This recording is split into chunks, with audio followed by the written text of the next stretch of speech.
잘 읽으셨어요. 우리 옆에 계신 분 한번 인사하도록 하겠습니다. 너무나도 잘 오셨습니다. 너무나도 잘 오셨습니다. 복되고 귀한 날 새벽에 오신 여러분들을 진심으로 환영합니다. 오늘 특별 새벽 기도의 세 번째 날 주신 말씀을 가지고 하나님이 오르십니다. 하나님이 오르십니다 라는 제목으로 말씀 증거하도록 하겠습니다. 어떤 아이가 길을 건너다가 만약에 큰 트럭에 치여서 그 자리에서 하늘나라로 갔다고 해 보십시다. 그러면 이제 경찰들이 조사를 할 겁니다. 그 부모를 현장에 있었기 때문에 이제 데려와서 도대체 어떻게 된 일입니까? 라고 하면 그 부모가 아니 그게 아니라 내가 그렇게 함부로 길 건너지 말라고 했는데 얘가 내 말을 안 들어서 내가 하라는 대로 안 해서 시키는 대로 안 해서 지가 저렇게 다쳐갖고 죽은 거라고 이렇게 말할 부모가 있을까요? 그 부모는 어떻게 말을 하겠죠? 다 내 잘못이라고. 내가 잘못해서 아이가 이렇게 큰 어려움에 빠진 거라고. 그렇게 말하지 않겠어요? 이걸 뭐라고 하냐면은 부모 심정이라고 하는 거예요. 부모는 원래 그런 거예요. 부모가 잘못한 건 하나도 없습니다. 그러나 자녀가 문제가 생겼을 때 그 모든 탓을 자신에게로 돌리는 거예요. 그게 바로 하나님이라는 거예요. 이게 하나님의 오르심입니다. 오르심. 하나님께서는 우리에게 항상 옳은 것만 말씀하십니다. 항상 맞습니다. 근데 나는 안 맞을 때가 많습니다. 아니 거의 잘 안 맞습니다. 왜? 우리의 미련한 고집스러움. 그 죄악의 근본 뿌리가 되는 꺾지 않는 미련한 그 고집스러움을 꺾지 않기 때문에 하나님의 오르심 앞에 우리는 틀림을 맞다라고 고집하고 살죠. 오늘 그래서 이스라엘 백성들이 징계받은 이야기를 세 가지 비유를 통해서 오늘 호세아 선지자에게 호세아 7장 말씀을 하시는 겁니다. 먼저 하나님께서는 너무나도 위대한 명의세, 정말 위대한 의사십니다. 그래서 최고의 명의는 어떤 사람이냐? 그 환자의 문제점을 정확하게 들춰내야 돼요. 그러니까 예를 들어서 어디가 좀 안 좋은데 왜 아픈지를 모르면 고치기가 너무 어려운 거예요. 근데 왜 아픈지 알면 고칠 수 있는 방향이 명확해집니다. 그래서 요즘에 좋은 그 의료 장비들 같은 것들이 있는데 그런 장비가 없으면 더 큰 병원에 가서 정확하게 정밀 검진을 해라. 그 가운데서도 아주 명의를 찾아가라. 이래가지고 최고 좋은 병원에 최고 좋은 명의를 찾아가는 것이 문제점을 정확하게 드러내기 위해서입니다. 그래서 혹시라도 내가 모르는 어딘가에 또 다른 누군가도 찾지 못하는 그 문제점을 찾아내고 들춰내야 그게 진짜 명의죠. 하나님이 그러신다는 거예요. 하나님께서 우리의 잘못된 부분들을 다 들춰내십니다. 그래야 고쳐져요. 치료자이신 하나님, 어제도 제가 오늘은 치료자 하나님에 대한 말씀을 드린다고 그랬어요. 오늘 1절이 그렇게 시작되고 있습니다. 한번 볼까요? 한번. 자, 호세아 7장 1절. 내가 이스라엘을 시작. 내가 이스라엘을 치료하려 할 때에 에브라임의 죄와 사마리아의 악이 드러나도다. 그들은 거짓을 행하며 안으로 들어가 도둑질하고 밖으로 떼지어 노략질하며. 아멘. 에브라임의 죄와 사마리아의 악이 드러나도다. 이스라엘을 치료해야 되는데 그 악을 들춰내야 돼요. 정확하게 뭐가 문제였는지, 진짜 문제가 뭐였는지를 다 들춰내야 됩니다. 그래서 여러분들이 혹시라도 의사 앞에 갔는데 내가 어디가 아프고 어디가 아픈데 그러면 이제 그 의사 선생님이 물을 거예요. 혹시 그 몸에 안 좋은 뭐가 어디가 있냐, 고혈압이 있느냐, 당뇨가 있느냐, 무슨 약을 먹지 않느냐, 뭘 하느냐, 그다음에 습관 중에서 술, 담배를 하느냐부터 해서 우리가 하고 있는 남들한테 어떤 때는 말하지 않고 있는 그런 것까지도 아니 혹시 그거 말고 다른 거 하는 거 있는지 기억나는 대로 다 말해라. 혹시 드시는 약 중에서 어떤 게 있는지 다 정확하게 말해라. 이런 얘기 하죠. 왜냐? 이 사람의 문제를 정확하게 들춰내야 됩니다. 제가 어린 시절에 한번 그 얼굴에 뭐가 나가지고 그 피부과에 간 적이 있어요. 근데 아무리 생각해도 의사 선생님이 이상하다. 그게 아닌데 이게 뭔가 이 피부 트러블이 있는 거는 뭔가 다른 게 있는데 하면서 이거저거 얘기하다가 나중에 알고 보니까 뭐가 문제였냐면은 연고를 함부로 써서 그랬던 거예요. 그러니까 과다하게 쓰고 함부로 썼어요. 그것 때문에 문제가 됐던 거예요. 그러니까 그런 거를 저는 뭐 별거 아니라고 생각하고 얘기를 안 했는데 그 뭘 쓰느냐, 얼마나 쓰느냐, 그리고 언제 썼느냐 그걸 다 묻더라고요. 마찬가지로 우리가 하나님 앞에 섰을 때 하나님은 우리를 치료하시기 위해서 1절 그대로 나를 치료하시기 위해서 내 모든 문제들을 들춰내야 돼요. 그래야 치료가 되는 거예요. 근데 우리는 좀 숨기고 싶어 하죠. 이 정도는 그렇게 문제가 안 될 거야 라고 생각하는 감추고만 싶었던 별것도 아닌 것들, 옛날에 다 지나서 잊어버렸던 그런 것들이 있어요. 그런 것들을 하나님은 다 들춰내십니다. 그래서 여기 나오는 에브라임의 죄와 사마리아의 죄, 이건 북이스라엘을 상징하는 통칭인데, 에브라임의 죄할 때 에브라임이라는 뜻이 뭐냐 하면은 2배로 은혜를 입은 자라는 뜻입니다. 그래서 에브라임은 12지파 중에서 가장 큰 땅덩어리, 그리고 실제로 지파의 숫자도 다른 지파보다 2배 이상 많아요. 그 정도로 모든 좋은 것을 받았는데 이 에브라임을 중심으로 해서 북이스라엘이 완전 타락합니다. 그러니까 가장 불편한 이름이에요. 근데 이름의 뜻은 너무 좋아요. 이름값 못하고 살아가는 거예요. 예수 믿는 우리도 그렇잖아요. 크리스찬인데, 교회 다닌다는데, 목사라고 하면서, 장로라고 하면서, 권사라고 하면서, 안수 집사라며, 근데 하는 행동은 어떻게 해요? 엉망이에요. 그걸 얘기하는 거예요, 지금. 얼마나 오랫동안 신앙생활 했느냐가 중요한 게 아니라 내가 뭐가 문제 있는지 들춰내고 하나님 앞에서 정직한가, 그게 중요하다는 거예요. 그래서 하나님께서 이 부분에 대해서 이런 말씀을 하시면 12절 보세요. 이렇게 우리의 문제 있는 부분을 하나님 들춰내시면서 12절 그들이 갈 때에 시작 그들이 갈 때에 내가 나의 그물을 그 위에 쳐서 공중의 새처럼 떨어뜨리고 전에 그 회중에 들려준 대로 그들을 징계하리라. 아멘. 하나님의 징계가 있대요. 그러니까 이 징계라는 표현은 뭐 매우 쳐라, 그 다음에 뭐 발길질을 해라, 주먹질을 해라 하면서 우리를 심판의 자리에 몰아넣는다는 뜻이 아닙니다. 징계는 어떻게 해요?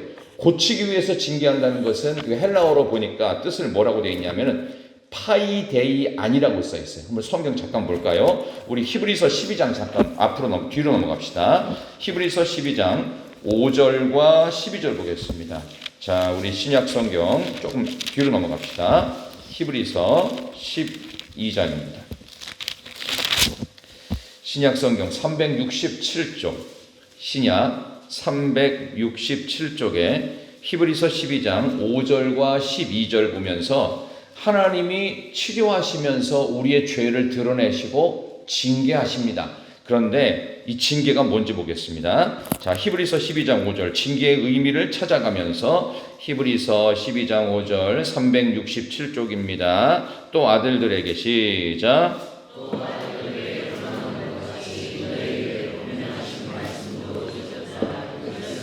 내 아들아 주의 징계하심을 경히 여기지 말며 그에게 꾸지람을 받을 때 낙심하지 말라. 6절 주께서 그 사랑하시는 자를 징계하시고 그가 받아들이시는 아들마다 채찍질 하심이라 하였으니. 아멘. 그 다음에 12절 시작. 그러므로 피곤한 손과 연약한 무릎을 일으켜 세우고. 아멘. 자, 11절도 보시겠어요? 11절 무릇 징계가 시작. 무릇 징계가 당시에는 즐거워 보이지 않고 슬퍼 보이나 후에 그로 말미암아 연단받은 자들은 의와 평강의 열매를 맺느니라. 아멘.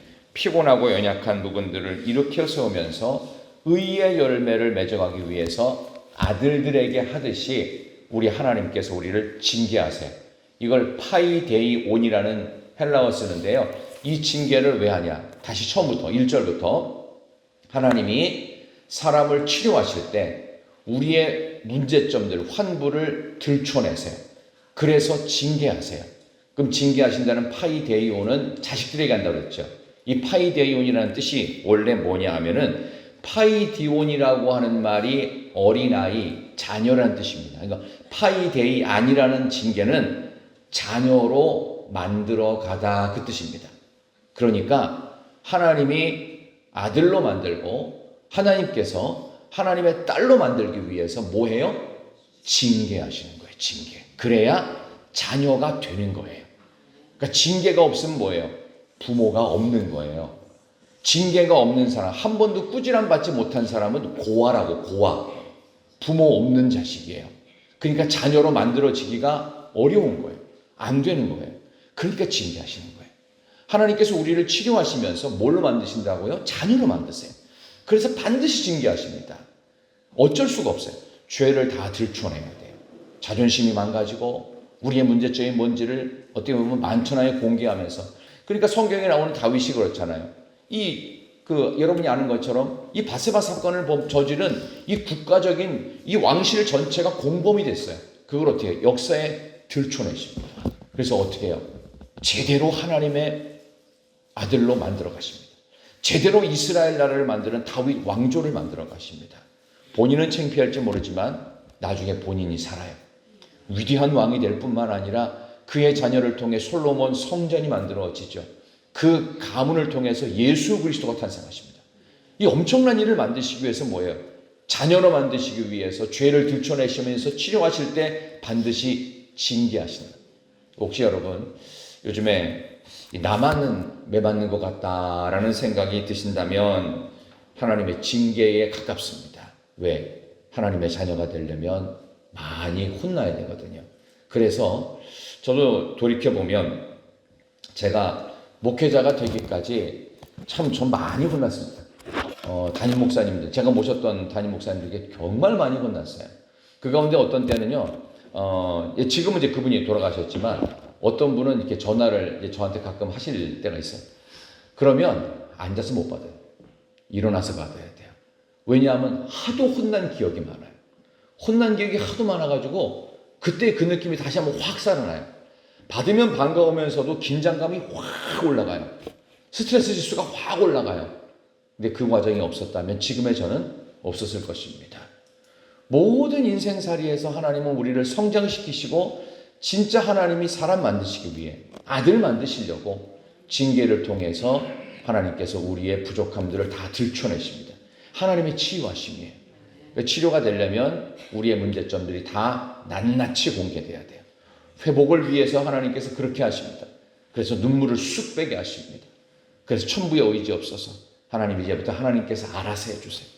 그래서 오늘 성경에서는 이 만연한 죄악에 대한 부분들을 세 가지 비유를 통해서 믿음의 모습으로 다시 한번 만들어 가시는데요. 한번 볼까요? 우리 8절 보겠습니다. 8절.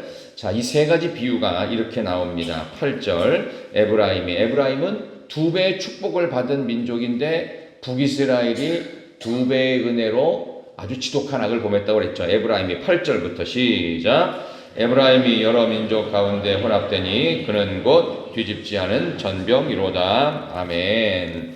뒤집지 않은 전병이 뭐예요? 그러니까 이게 쉽게 말하면은 여러분들 이렇게 파전 같은 거 이렇게 할 때 이렇게 해가지고 지글지글 해가지고 막 기름에 튀긴 다음에 가만히 두나요? 안 뒤집어요. 끝까지 가만히 둬요. 그럼 어떻게 되죠? 밑에는 타고 위에는 안 익어요. 그거 먹을 거예요? 예를 들어서 그걸 갖다 손님상에 올렸어요. 그럼 먹으려고 하다가 이걸 먹으라고 준 거야? 하면서 불평거리겠죠. 그죠? 우리 인생이 그러면 안 된다는 거예요. 뒤집히지 않은 전병은 세속주의에 물들어서 이것도 저것도 아닌 거예요. 먹기는 먹어야 되는데 살기는 살아야 되는데 엉망으로 살아가는 거예요.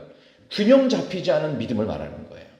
그러니까 세상과 우리가 하나님 사이에서 이 믿음 갖고 이 세상을 힘있게 살아가야 되는데 뒤집히지 않은 전병처럼 이게 교회를 다니는데 아니 예수 믿는 사람 같지가 않은 거예요. 이게 뒤집히지 않은 전병 같은 모습. 그러니까 세상과 하나님 이 사이에서 균형 잡힌 믿음을 가져가라. 그 얘기입니다. 혹시라도 여러분들이 이 세상 속에 살아가면서 믿음 없이 사는 자의 부끄러운 모습, 뒤집히지 않은 전병처럼 살지 않기를 소망하며 두 번째는 어떤 모습이냐? 11절 보세요. 11절 에브라임은 시작. 에브라임은 어리석은 비둘기같이 지혜가 없어서 애굽을 향하여 부르짖으며 아수르로 가는도다. 아멘. 엉뚱한 곳에 가서 도움을 요청한다는 겁니다. 왜? 기도 안 하니까. 기도 안 하니까 하나님의 도움을 구하는 게 맞는데 엉뚱하게 애굽에 가고 아수르로 또 결국 끌려가고 그러니까 엉뚱한 일을 하지 않아야 된다는 거예요. 기도가 있는 믿음이에요. 그러니까 기도해야 믿음이 생깁니다. 그리고 믿음은 균형이 있어야 돼요. 세상 속에 살아가는 거지 교회 안에서만 살지 않잖아요. 여러분들이 교회 안에 있는 시간보다, 목회자 말고 교회 안에 있는 시간보다 세상 속에 있는 시간이 훨씬 많아요. 그렇죠? 그러니까 균형 잡혀야 되고 늘 기도해야 된다는 거예요. 균형 잡힌 믿음, 기도하는 믿음. 그다음 맨 마지막 세 번째는요, 16절 끝에 나옵니다. 그들은 시작. 그들은 돌아오나 높으신 자에게로 돌아오지 아니하니 속이는 활과 같으며 그들의 주제자들은 그 혀의 거친 말로 말미암아 칼에 엎드러지리니 이것이 애굽 땅에서 조롱거리가 되리라. 아멘. 당시에 영적인 정치적인 리더들이, 지도자들이 사명 감당할 생각은 안 하고 요행수만 바랬던 거예요. 그래서 세 번째 믿음은 뭐냐면은 사명에 충성하는 믿음입니다. 지금 여러분의 사명은 뭐죠? 여러분은 각자의 자리에서 지금 하고 있는 그 일에 더 열심을 내시는 겁니다. 그래서 직장을 다녀도 조금 제대로 길게 다녀야 돼요. 제가 생각해 보니까 제가 부교육자 생활만 20년 했더라고요. 교육전도사만 8년을 했고요. 전임 2년 하고 부목사 10년 했어요. 그러니까 꽤 많이 했죠. 그러니까 부교육자 생활만 20년 하고 또 이제 더 지금도 계속 담임 목사로 살고 있는데, 그러면서 이제 느끼는 게 혹시라도 그런 생각, 이거 언제까지 해야 되지?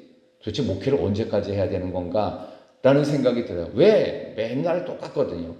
근데 원래 사명은 매일이 똑같은 거예요. 특별한 변화도 없고요. 맨날 그게 그거예요. 근데 그거를 마지막인 것처럼 충성하는 겁니다. 지금 여러분이 하시는 일들이 그런 거 아닙니까?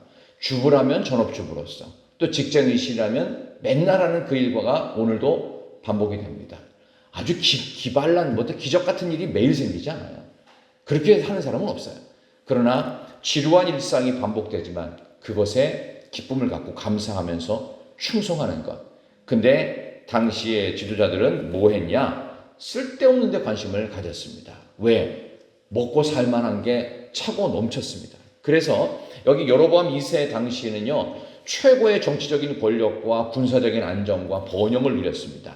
그런데 안타깝게도 이때가 BC 750년경입니다. 근데 이 나라가 몇 년에 망해요? BC 722년에 망합니다. 30년 안에 이 나라가 망할 줄은 아무도 몰랐습니다. 이렇게 잘 사는데, 이렇게 국방력이 강한데, 이렇게 경제력이 우수하고, 이렇게 모든 정치, 외교적인 게 튼튼한데 이 나라는 영원하리라. 그런 거는 없다는 것입니다. 하나님 앞에서 징계받는 아들처럼, 자녀처럼 늘 하나님의 자녀로 균형 잡힌 믿음으로, 기도하는 믿음으로, 사명에 충성하는 믿음으로 그렇게 살아갈 때 하나님께서 우리의 삶을 영원토록 보장하십니다. 하나님 앞에서 내가 자녀 되기로 결심하십시다. 하나님, 나를 징계하시는 이런 부분이 있다는 것은 하나님, 내가 아직 살아있다는 증거지요. 하나님, 내가 아버지가 계신 아들이고 어머니가 계신 아들이기 때문에 나를 이렇게 만드셔서 파이데이온, 징계를 통해서 하나님의 자녀 만들어 가시는 거지요 하면서 하나님 앞에 반문하고 기도하면서 믿음도 잘 지켜가는 여러분의 삶이 되시기를 진심으로 축원합니다. 여러분, 우리 마지막으로 옆에 계신 분에게 이렇게 인사합시다. 하나님이 오르십니다. 하나님이 오르십니다. 하나님이 아버지로서 오르십니다. 우리 그런 마음으로 우리 임재라는 찬양 한 번만 더 하겠습니다.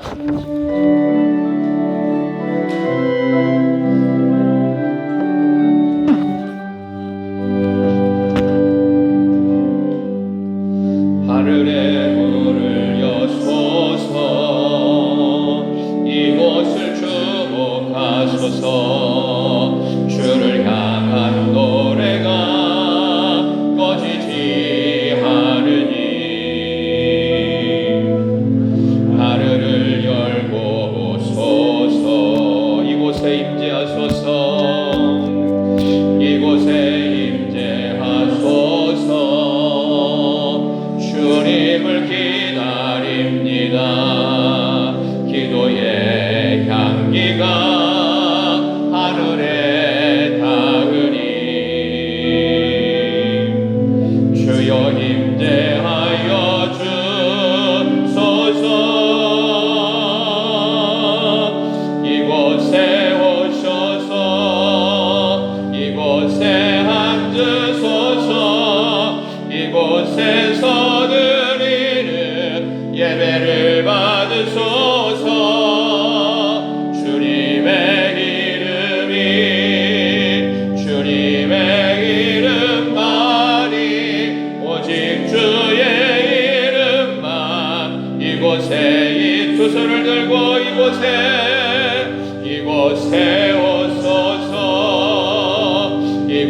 이곳에 앉으소서. 이곳에서 드리는 예배를 받으소서. 주님의 이름만이 오직 주의 이름만 이곳에 있습니다.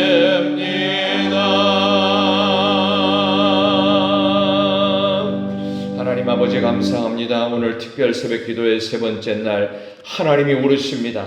하나님이 아버지로서 최고의 명의로서 우리를 치유하시기 위하여 우리의 죄악과 우리의 허물을 다 들춰내시면서 우리를 징계하셔서 하나님의 자녀로 만들어 가시는 줄 믿습니다. 아버지 하나님, 우리는 징계가 없으면 사생자요 고아이라는 사실을 말씀을 통해 배웠사오니 우리의 삶 속에서 균형 잡힌 믿음으로, 기도하는 믿음으로, 지금 내가 하고 있는 이 일 사명에 충성하는 믿음으로 오늘도 내일도 승리하는 간증이 있게 도와 주시옵소서. 오늘도 하나님 앞에 나와 기도하며 특별한 새벽을 여는 우리 사랑하는 희락의 온 성도님들 기도하는 제목마다 하나님 응답해 주시옵소서. 오늘 새벽에 나온 학생들, 어린아이들, 우리 청년들, 우리 많은 다음 세대들에게도 특별한 은혜로 이끌어 주시옵소서. 우리 모두와 함께 하시고 계속해서 특별 새벽 기도회를 이끌어 가실 예수님의 이름으로 기도드리옵나이다. 아멘.